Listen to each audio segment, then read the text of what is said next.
Hello, this is Surya Sundaram, and this is my Lab 2, Lines of Charge. So, for the introduction, the purpose of this lab is to explore line charges as they compare to point charges, so we can find a more correct estimate of the charge on the U-tape that we looked at in Lab 1. So, in Lab 1, we modeled the U-tape as a point charge, but in this lab, we will model the U-tape as a line of charge, which means it's basically infinitesimally small pieces of tape on the line charge as opposed to one charge on the point charge in Lab 1. So the fundamentals we are looking at are Newton's third law: every action has an equal and opposite reaction. So the top tape and the bottom tape exert equal and opposite forces on each other. Newton's second law is a system in equilibrium has a net sum of forces equal to zero. So we can assume that the only two forces acting on the top piece of tape are the force of gravity and the electric force, which goes in with Newton's second law.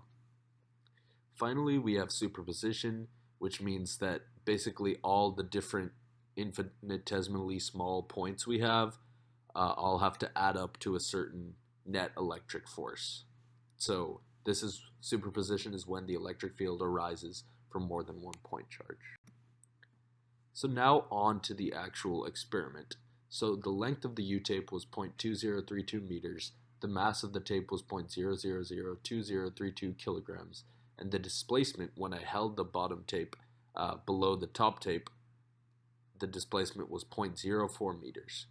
So the force of gravity is equal to 1.993 times 10 to the negative 3 newtons, and this is also equal to the electric force because we know the electric force and the force of gravity are supposed to balance out so the system stays in equilibrium. So the final charge I calculated, this is all from experiment 1, was 1.883 times 10 to the negative 8. So now onto the coding, which was a really big part of Lab 2 because we kind of didn't really do an experiment, we just extrapolated on experiment 1 with this coding. So first I started off with defining my variables and putting in my mass and my charge from experiment 1. So the mass was 0.002032 kilograms and the charge was 1.883 times 10 to the negative 8. So after that, we had to create a function for the electric field. I just took this straight from the work I did in Lab 0 and defined this function. So now on to this part. This basically gets the net electric force and gets all the other electric force arrows. So this is how we calculate the electric force through this double loop that we use, and this was a part of the code where we actually had to change a lot of it, so it took a lot of trial and error, but now I can show you what my result was for this.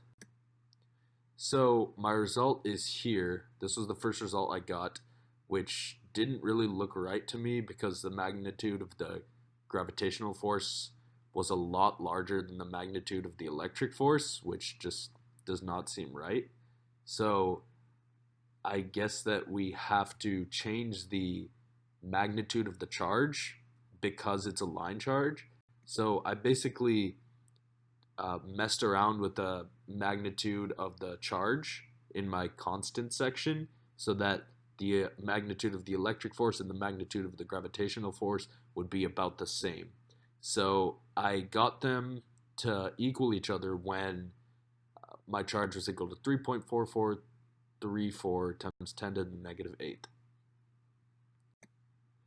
So for my results and conclusions, so if we had modeled each of our tapes as a single point charge, like in the previous lab, our charge would have been 1.8825 times 10 to the negative 8 coulombs, but the new value using the line of charge model is 3.44 times 10 to the negative 8 coulombs.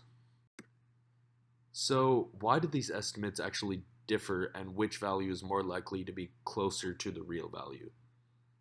So first of all, they differ due to the different method of calculation because one is based solely on the y direction, whereas the line of charge model has a x component that is clearly non-negligible. So the line of charge takes the x and the y component into account, and because of this, the line of charge method is more accurate because in real life there's an x component and there's a y component, not simply a y component. So the line of charge method gives us a more accurate measure of the charge of the U-tip. Thank you.